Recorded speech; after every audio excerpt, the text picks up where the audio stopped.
আজকে রান্না করব চাপা শুটকির ভুনা। তো প্রথমে আমি রসুন কুচি দিয়ে দিয়েছি।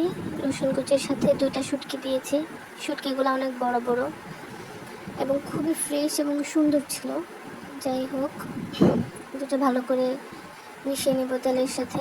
তারপর একটু ভাঙা ভাঙা করে এর মধ্যে পেঁয়াজ কুচি দিয়ে দিব।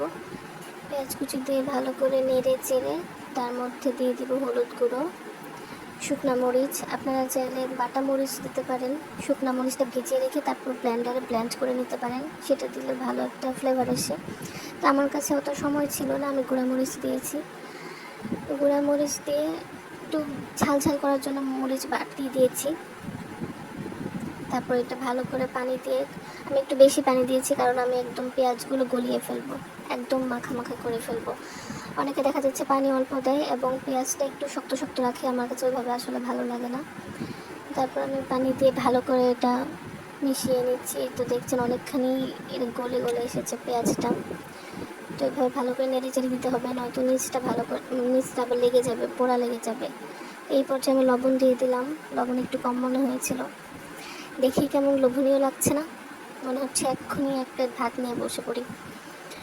যাই হোক, আমার এরকমই মনে হচ্ছিল। আমার তো শুটকির ভুনা ভীষণ পছন্দ, শুটকির ভর্তা, বিশেষ করে মেয়েরা তো ভর্তা ভাজি শুটকি এগুলো পছন্দ করে, আমার পছন্দ বিশেষ করে। তারপর এটা ভালো করে নেড়ে চেড়ে নেব।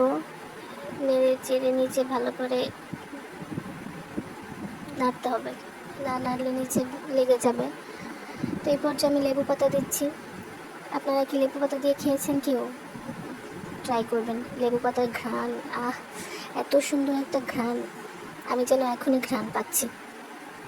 লেবু পাতা শেষে দিতে হবে, নয়তো আগে দিলে সেটা কিন্তু তিতো হয়ে যাবে। লেবু পাতা দিয়ে বেশিক্ষণ নাড়াচাড়া করার দরকার নেই, একটু হালকা মিশিয়ে তারপর নামিয়ে নেব। আজকের মতো টাটা।